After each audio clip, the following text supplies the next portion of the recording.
নমস্কার। উপস্থিত সকলকে জানাই আন্তরিক ধন্যবাদ।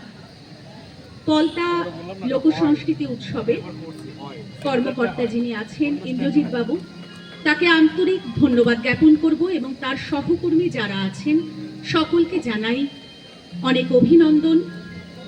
আমার সামনে যারা সেট করেন, যারা মাইক্রোফোন বা মিউজিকে যারা আছেন, তাদের সকলকে আন্তরিক ধন্যবাদ জ্ঞাপন করব। শিব কথমাল্য আবৃত্তি ও শ্রুতি নাটক চর্চা কেন্দ্রে আজকে আমরা শোনাবো একটা শ্রুতি নাটক, কবি বনানী মুখোপাধ্যায়ের নাটক উত্তাপ। চরিত্র বুড়ি ঝন্টু।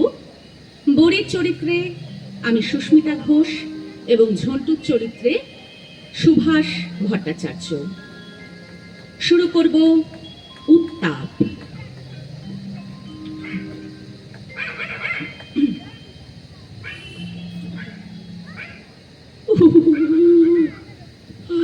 আর তো পারি না, যা শীত পড়ছে, একখান সিরা চাদরে আর কতদিন চলবো?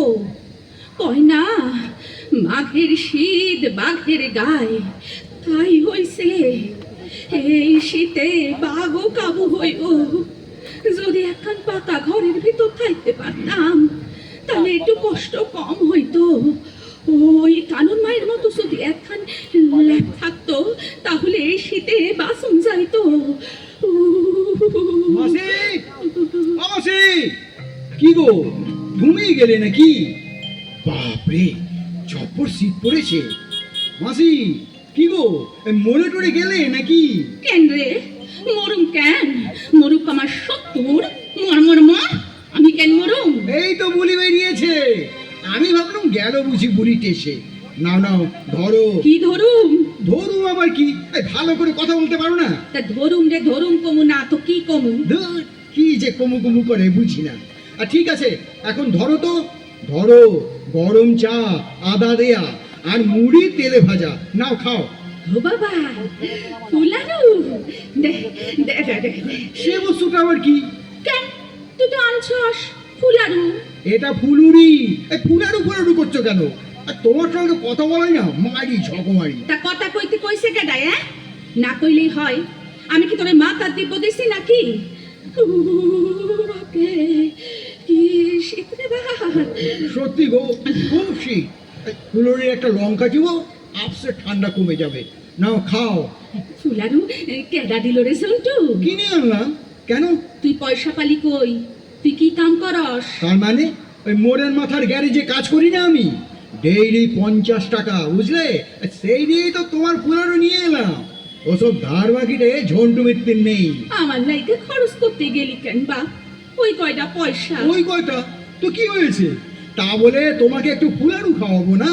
আচ্ছা, এবার তুই ঘরে যা, শুয়া পর গিয়া, বড় ঠান্ডা পড়ছে আজ। মাইরি মাসি, এক এক সময় এত হাসির কথা বলো না। আরে আমি তো থাকি ওই গ্যারেজের পেছন দিকে একটা ছোট চৌকিতে। তা সেখানে কোন সাপকেলে সাউরি আমার জন্য ভাত নিয়ে বসে আছে যে তাড়াতাড়ি ঘরে ফিরবো আর ভাত খেয়ে লেপ চাপা দিয়ে শুয়ে পড়বো। তরবুজের লেপ আছে? হ্যাঁ, ওই একটা আছে, বহু পুরনো, ছিঁড়ে গেছে, ও আরো নেই। আমারে দুইখান ছিঁড়া কাপড় আইনা দিস, আমি সিলাইয়া দিব। এই না হলো মাসি, মায়েরই বলছি, তুই একবারে আমার মায়ের পেটের মাসি। হ্যাঁ রে সন্টু, তোর কি কেউ নাই রে বা? যা বাবা, সাতকাণ্ড রামায়ণ পড়ে সিটাকার বাপ। আরে কেউ যদি থাকতো তাহলে কি আর গ্যারেজে থাকতাম? বাড়িতে থাকতাম, বুঝলে? আহারে, তোর কেউ নাই? বাপ মা সব মইরা গেছে? বাপ মরেছে, মা পালিয়েছে। কেন? তোর মা পালাইলো কেন? কেন তা জানি না। স্কুলে গেছিলাম, বাবা কারখানায়। বাড়ি ফিরে দেখলাম মা হাওয়া। বাবা খুঁজলোও না, বললো আপদ গেছে। আমারও খারাপ লাগেনি। ওই রোজ রোজ ঝগড়া কিচেনের চেয়ে ঢের ভালো। এটা কি কস? আমার মাথা না গান গাইতো, সব সময় গুনগুন করতো। মাসি, তুমি গান জানো? গান? আমি? কি যে কস, আমি কি গান গামু? বুড়া হইয়া গেলাম। তা জোয়ান বয়সে গাইতে? হ, গাইতাম। কাননবালার গান। আমি বন ফুল গো ছন্দে ছন্দে দুলিয়ানন্দে, আমি বন ফুল গো। আমাগো শিশুকালের গান। আর কাননবালা কি যে সুন্দর। কেমন দেখতে, মাধুরী দীক্ষিতের মতো। এইটা আবার কিডা? সে আমাদের এই কালের কাননওয়ালা গো, যা নাচে না, মাথা খারাপ হয়ে যাবে যখন ওই গানটা গায় না। ওই 1 2 3 4 5 6 7 8 9 10 11 12 13। এইটা কি ধারাপাত নাকি রে?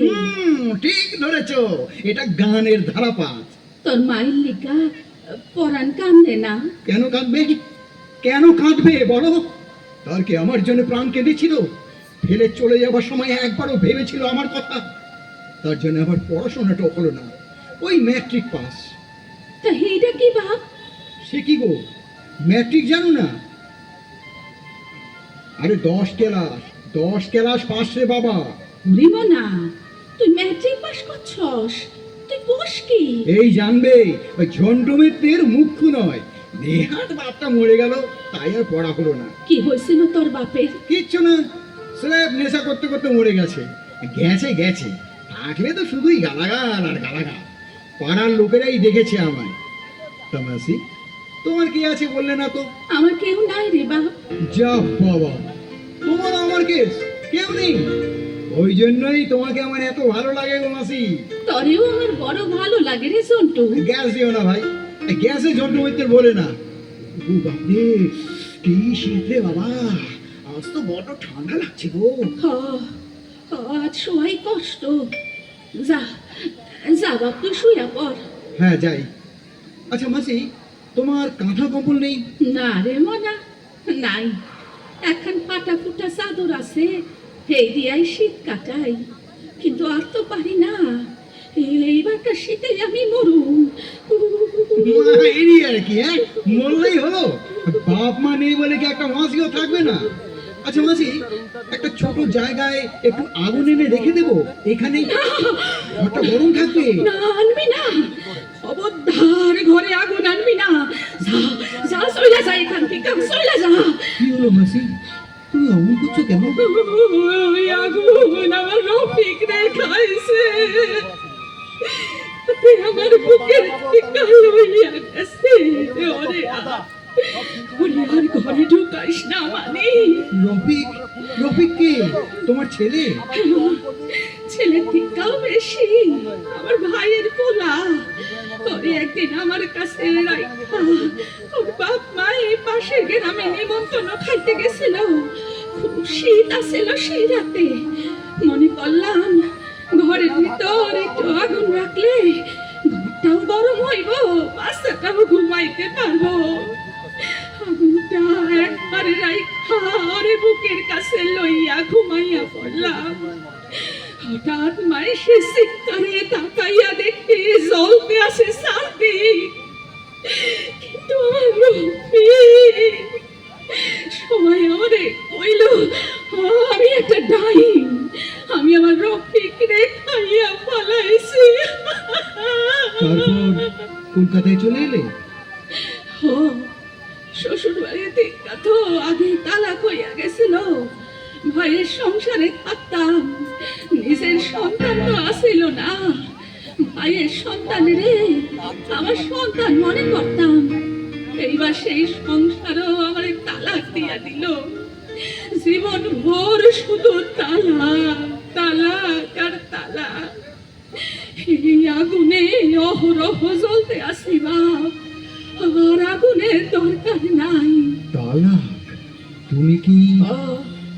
আমরা তো মুসলমান, আমাকে বিয়াতে টাইম লাগে, সারণে লাগে না, তালাক কইলেই হয়। যা যা, তুই এখন যা বাপ, বড়ই ঠান্ডা, শুয়ে পড়ি। একটু দাঁড়াও মাসি, আমি এখনই আসছি। পোলাটা বড়ই ভালো, আমার কেউ না, তবুও পরাণে কত দয়া। বাপ মা নাই, দেখনেরও কেউ নাই, আমার মতনই অবস্থা। তোরে বাবা আর তো তখন চাই না। এই যে মাসি, এই নাও গো, লেপটা নাও। হলোই বা ছেঁড়া, নাই বা থাকলো ওয়ার, গরম হবে তো, নাও নাও গায়ে দিয়ে শুয়ে পড়ো। কি হলো কি মাসি? তলে ফান দিয়া দিলি, তুই কি গায়ে দিবি বাপ? তোমার কাছে শোবো গো। রফিক থাকলে তাকে নিয়ে তো শুতে পাবো না। আমি তোমার রফিক। শুয়ে পড়ো। হ্যাঁ, লেপটা ভালো করে গায়ে দাও। এইবার ঠিক হয়েছে। ব্যাস, আমার মাথায় একটু হাত বুলিয়ে দাও তো, ঠিক যেমন করে তোমার রফিকের মাথায় হাত বুলিয়ে দিতে। দাও না মাসি। কতদিন পর আমার বুকে ফিরে আসছো সোনা, কতদিন পর। কেঁদো না মাসি। এই তো আমি তোমার বুকের কাছে শুয়েছি। জানো মাসি, মাকে আমার আজকে বড্ড মনে পড়ছে গো। মা ছাড়া আর তো কারোর পাশে কোনো দিন শুইনি। আজ তো তুমি আছো আমার পাশে। আজ তুমি আমার মা হবে। রফিক নাই বা থাকলো, আমি তো আছি। কি আছি, রাজি তো? রাশি রাশি। জানো মাসি, আমার বন্ধু যোগুনা ওর মাকে খুব খুব ভালোবাসতো। ওর মা মারা যাওয়ার পর ও একটা গান গাইতো, মধুর আমার মায়ের হাসি, চাঁদের মুখে ঝরে। তুমি তুমি কি জানো এই গানটা মাসি? জানো? জানি জানি, বড় ভালো গান, মানুষের কান্দাইয়া দেয়। আমার মায়ের হাসি আমার মনে পড়ে না, কিন্তু কিন্তু আজ তোমাকে দেখে আমার ওই গানটা গাইতে ইচ্ছে করছে গো। ও মনা, ও মনা, কান্দিস না, আমি তো আছি, কান্দিস না। পারছি না গো মাসি, মাকে আমার বড্ড দেখতে ইচ্ছে করছে গো মাসি। আমাকে রফিক বলে একটু আদর করো না মাসি। একবার, শুধু একবার আমি মনে করি আমার মায়ের বুকে মাথা দিয়ে আছি। ও রফিক, কান্দিস না, কান্দিস না মানিক, আমি তো আছি, আমার বুকের কাছে আয়, কান্দিস না, কান্দিস না মানিক, আমার বুকের কাছে আয়। নমস্কার, শেষ হলো আমাদের উপস্থাপনা। আমার সাথে যে আছেন একটু পরিচয় করিয়ে দিই কিবোর্ডে, মিহির সরকার, আর আমি সুস্মিতা ঘোষ। আমার সাথে আছেন সুভাষ ভট্টাচার্য। শেষ হলো আমাদের উপস্থাপনা। সকলকে জানাই আবারও নতুন বছরের শুভেচ্ছা এবং আন্তরিক ধন্যবাদ। লোক সংস্কৃতি উৎসবের সকলকে আমার আন্তরিক ধন্যবাদ জ্ঞাপন করি, এবং আমার যিনি আছেন উপস্থাপনায়, যিনি অ্যাঙ্কারিংয়ে আছেন, সেই দাদাকেও আমি ধন্যবাদ জানাই। অসংখ্য ধন্যবাদ। আমরা